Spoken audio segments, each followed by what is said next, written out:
ejemplo, de todos los que tienen vitiligo, siéndote honesta, es raro el paciente que tiene un problema asociado. Y muchas personas tienen problema, por ejemplo, yo misma tengo hipotiroidismo y gracias a Dios no tengo vitiligo. Entonces, esta asociación puede ocurrir. Cuando pasa, ¿tú qué haces? O sea, obviamente mandas al paciente al endocrinólogo,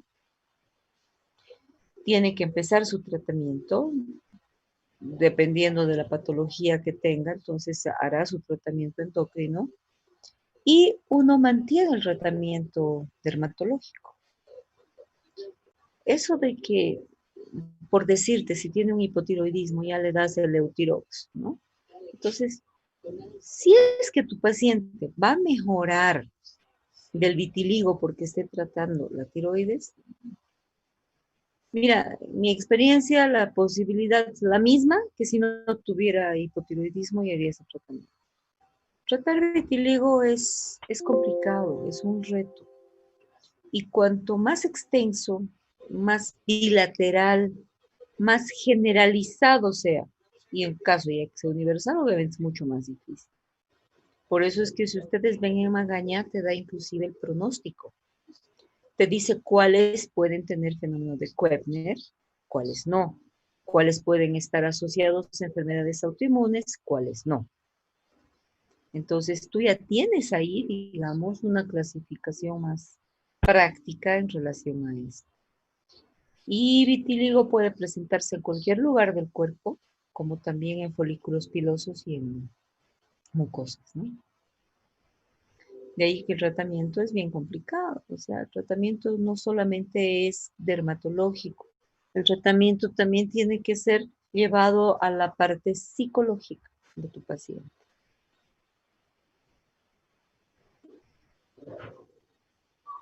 ¿Alguna pregunta más, chicos? Despejen sus dudas hoy para que mañana, en la hora del examen, todos estemos tranquilos. Doctora, respecto a las lesiones elementales, que ayer expuse y algunas cosas eran un poco diferentes porque también saqué información de otro lado. Pero para el examen, la información la usamos del Magaña porque también es buena, pero un poco También, incompleta. si quieres, o sea, las lesiones elementales, todos los libros básicamente son los mismos. En alguno que otro, tú vas a encontrar algunas de más o algunas de menos, de alguna, pero en sí las características son las mismas. Tú las ves como primarias, secundarias, ¿no? Primarias, las que aparecen en primera instancia, secundarias, las que son ocasionadas por otra cosa, como por ejemplo una costra. Una costra es debido a un traumatismo, que puede ser una erosión, una exulceración, una úlcera inclusive. Entonces tú tienes eso. Y a cada una tú tienes su definición respectiva. Entonces puedes leer básicamente en todo lo mismo.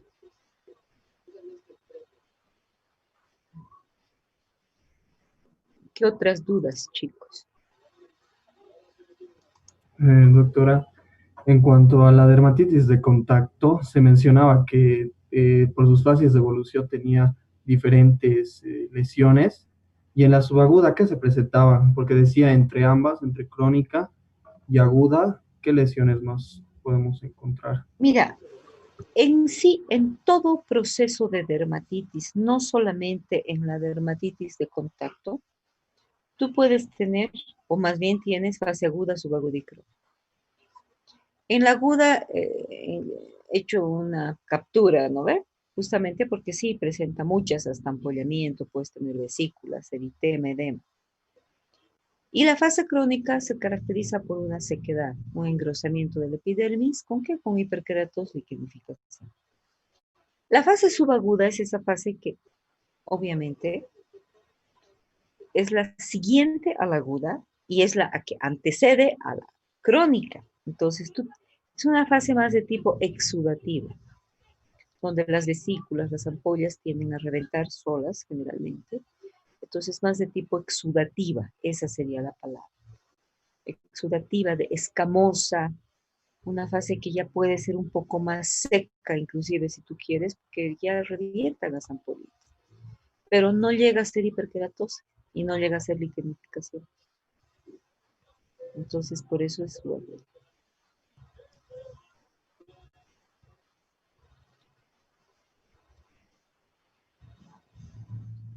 ¿Qué más, chicos?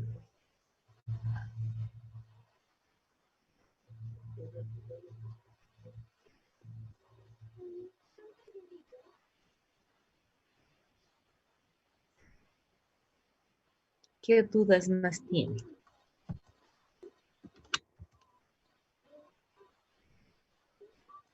¿Qué preguntas más tienen? Ya, doctora, relación al mismo tema de dermatitis de contacto, bueno, en el tratamiento normalmente nos menciona hacer el tratamiento para la aguda y también para la crónica, ¿no? En caso de la subaguda, ¿cómo se podría tratar eso? O sea, ¿cómo sería más o menos si fuera una Mira, subaguda? pero una subaguda obviamente también va a tener prurito, porque el prurito acompaña todas las fases. Es el síntoma que va juntamente con toda la dermatitis. Entonces, aquí puedes utilizar corticoides tópicos o corticoides sistémicos dependiendo de la extensión. Entonces, no necesita ser oclusivo el corticoide como una fase crónica porque no tienes esa hiperkeratosis. Y no necesitas tal vez, dependiendo la fase exudativa o la zona exudativa que tengas, quizás no necesitas colocar antisépticos, no ven fomentos y demás como en una fase aguda, que sí te menciona. Entonces, pero tú ves, si digamos, si está con mucho exudado, tú puedes colocar antisépticos y el corticoide. El corticoide, digamos, es el tratamiento, es, es el primero y es el último en una dermatitis de contacto, fuera de quitar la causa, por supuesto, porque si no quitas la causa, hagas lo que hagas, no va a mejorar. Entonces aquí tú vas viendo si hay mucha escamita, incluso puedes hacer si quieres oclusivo, pero no pues los 7, 10 días que hagas con el corticoide. Puedes hacer unos 2 días oclusivo para ayudar. Entonces tú tienes que ver, porque en la fase crónica se da también ácido salicílico, por ejemplo, como queratolítico. ¿Por qué? Porque necesitamos suavizar, necesitamos ablandar esa piel que está gruesa. En una fase subaguda probablemente no necesitas y lo que vas a lograr es que sí. Entonces aquí tú verás el tipo de corticoide, por eso les decía ayer. El corticoide ustedes tienen que ver, tienen que revisar, porque no es lo mismo que tu paciente tenga una dermatitis de contacto, por decir, en los párpados, ha usado un colirio de cloranfenicol, por ejemplo, tobramicina, lo que tú quieras, y te ha hecho una dermatitis de contacto, entonces tus párpados están un desastre. No es lo mismo que hagas un tratamiento en párpados a que hagas un tratamiento, por decirte, en el pie. ¿No ves? Entonces, ahí tú tienes que ver el tipo de corticoide que vas a manejar, el tiempo de tratamiento que vas a manejar y si necesitas ocluir o no. Gracias, doctor. De nada. ¿Qué más, chicos?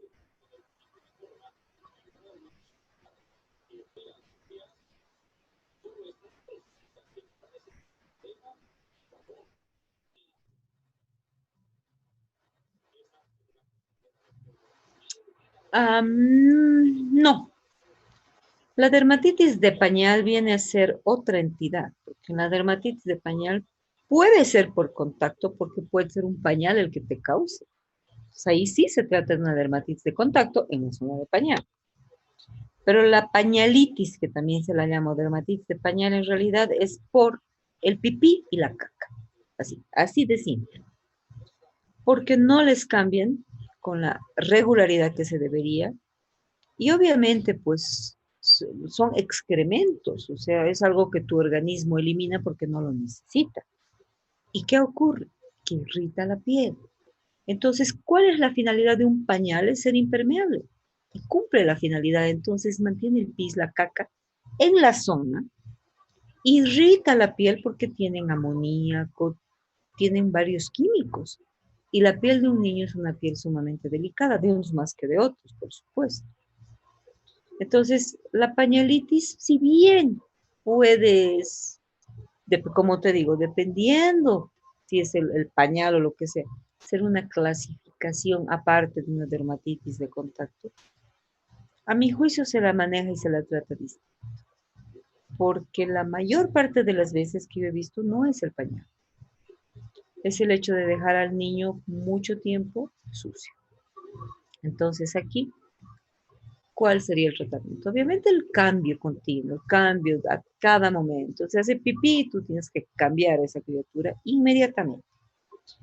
Y sí, los pañales se agravan, justamente por lo que les digo, porque deja el área húmeda, caliente, y cumple con su función de ser impermeable totalmente. Entonces, así complicado como suena esta época, a veces es necesario que se use pañales de tela, de franela, de algodón puro.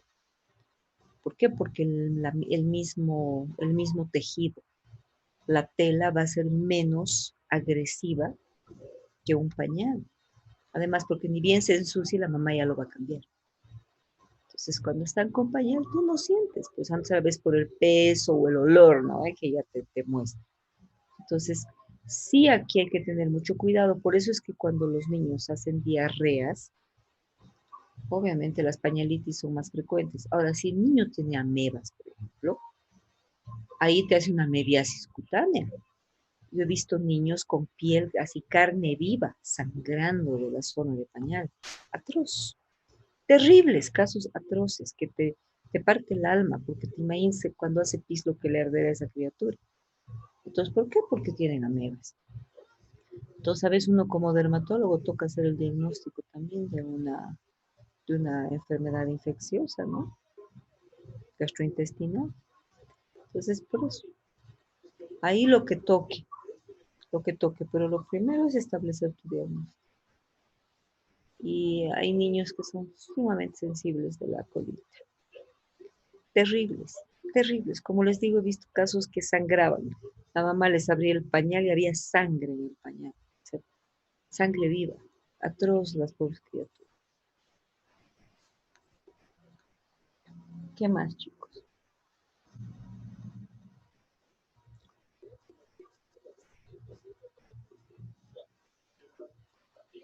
Con los otros temas no hay dudas.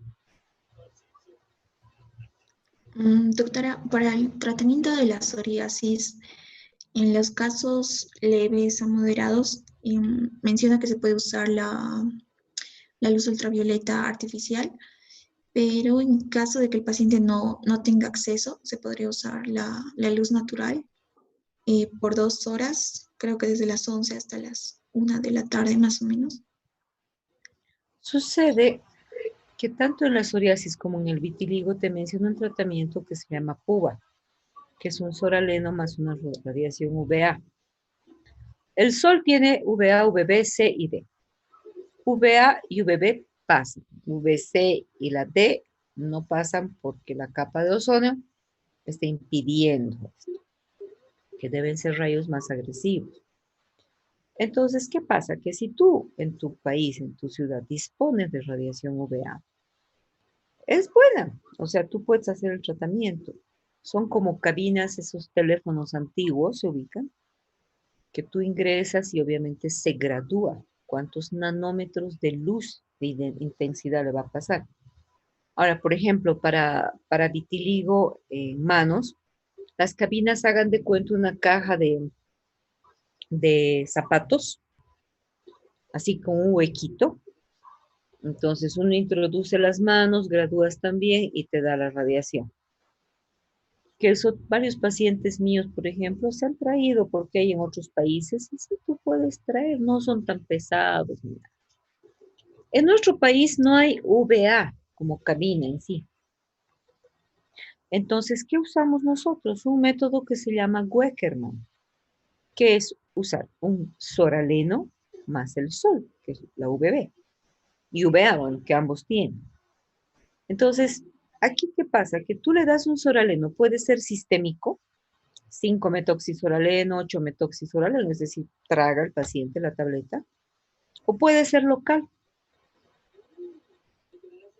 El 8-metoxisoralen puede ser aceite de bergamota, que se llama otro soraleno, hay otro que es el abitil, que es en base a un extracto del pomelo, Entonces se coloca y se expone al sol. Hay que tener mucho cuidado con esto. ¿Por qué? Porque esto te puede llevar a la aparición de neoplasias por el sol, justamente. Entonces, ¿qué pasa? Personas que están bajo estos tratamientos hay que tener mucho cuidado. 2 horas para que esté al sol es muchísimo tiempo. Entonces, tú comienzas el tratamiento al sol con este método, que, como les digo, sea vitiligo, sea psoriasis, e incluso en los linfomas también se llega a utilizar. 5 o 10 minutos comienza. Se tiene que llegar a una dosis eritematosa mínima, DEA, así, dosis eritematosa mínima. ¿Qué quiere decir? Que la piel de tu paciente, esta zona donde tenga el problema, tiene que estar rosadita. No roja, no ampollada, por supuesto. Tiene que haber, sí, un eritema suave. Si no hay eritema, quiere decir que faltó sol. Entonces, si a la próxima le aumentarás no 10 minutos, 1 o 2 minutos, hasta el momento que sí se haga levemente rosada, y eso tienes que explicar. Ahora, no es lo mismo que tú tomes sol a las 10 de la mañana que a la 1 de la tarde, más en nuestra ciudad, o en Oruro, o La Paz, o Potosí, o en cualquier lugar del mundo.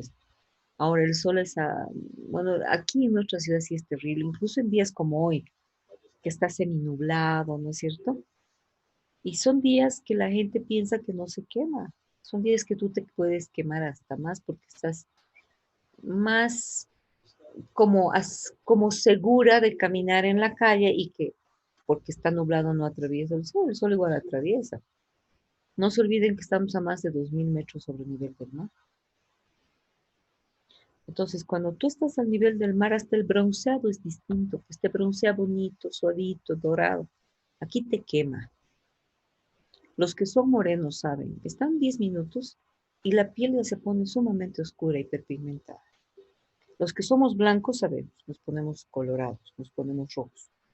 ¿Por qué? Porque tenemos menos cantidad de melanina. Entonces, y esto también es importante en todo sentido, porque como vamos a ver la tercera semana, esto a nivel de neoplasia. Más oscura tu piel, sí tienes más resistencia, pero no quiere decir que seas inmune. Cuanto más blanco, más tendencia a cáncer de piel. Pero eso no quiere decir que personas morenas no hagan cáncer. Justamente en nuestro medio, la mayor parte de la población morena. Entonces, la mayor parte del cáncer se va a presentar en morenos. Estadística. Entonces, ahora ya volviendo a lo que tú preguntabas, sí, es muy buen tratamiento la radiación más el soraleno, pero como les digo, no hay aquí, entonces echamos mano del sol. La explicación tiene que ser clara. Exposición al sol solamente en las zonas afectadas. Tiempo, tú tienes que decir cuánto tiempo va a estar al sol. Y después, cubrir del sol. Eso tienes que explicar, es urgente. Porque si tú no explicas esto, tu paciente puede estar todo el día caminando con ese soraleno y te va a llamar mañana porque esté todo ampollado. Y si tiene vitiligo, en las zonas donde no tenía, puede empezar a tener. ¿Por qué? Porque va a ser un Koepner. Acuérdense de lo que es Koepner, la reproducción isomorfa de la lesión en lugar de trauma. Entonces hay que tener muchísimo cuidado con eso. ¿Qué más?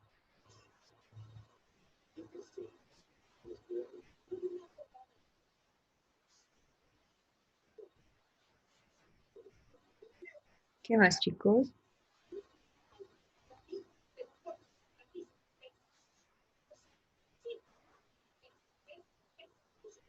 ¿Alguna duda más? Creo que ya no. Vayan tema por tema. Yo siendo ustedes, sería 1 hora, nuevamente ustedes hacen su propio grupo y nuevamente exponen.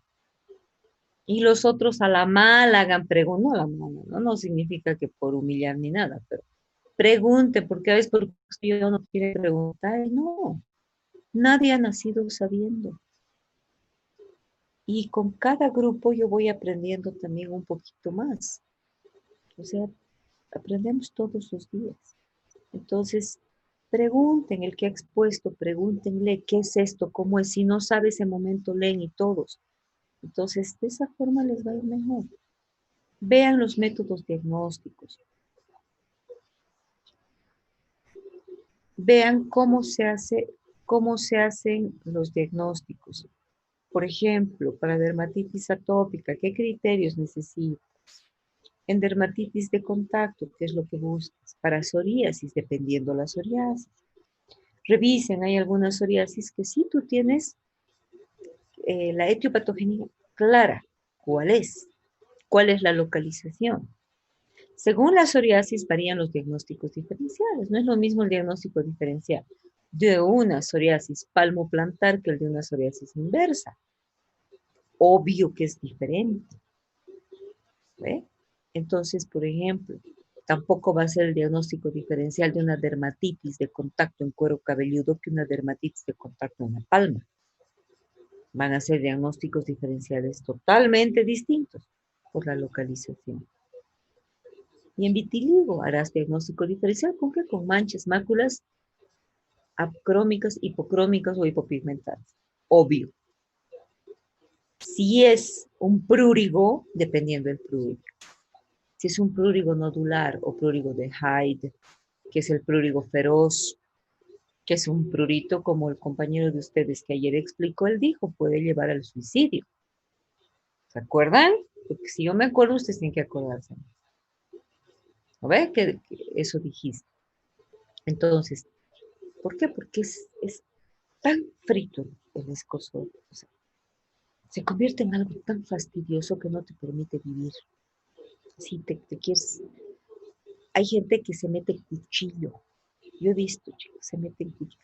Fabrican, ¿no ve? Hay como esas manitos para rascarse. Las liman.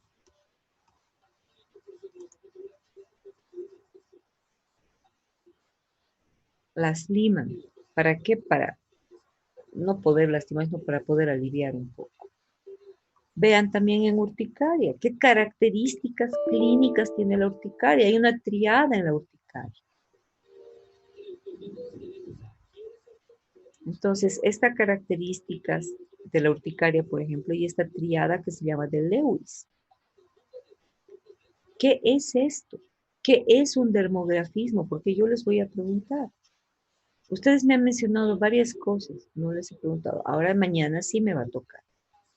¿Qué es un dermografismo? Hay en la dermatitis atópica con 30 criterios menores. No les voy a pedir que me digan los 30, pero por lo menos que sepan unos 10 tienen que saber. Y no solamente saber de memoria, tienen que saber qué significa cada criterio.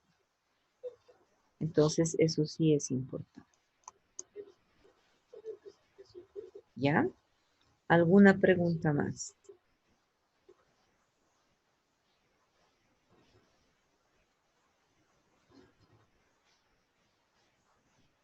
¿Ninguna? Ok. Mañana les pregunto, ¿el examen prefieren hacerlo a las 2 de la tarde o a las tipo 4, 4 y cuarto de la tarde? 4, creo. 4, doctora. Sí. Ok, entonces el examen mañana a las 4 de la tarde. Yo les voy a avisar, generalmente entramos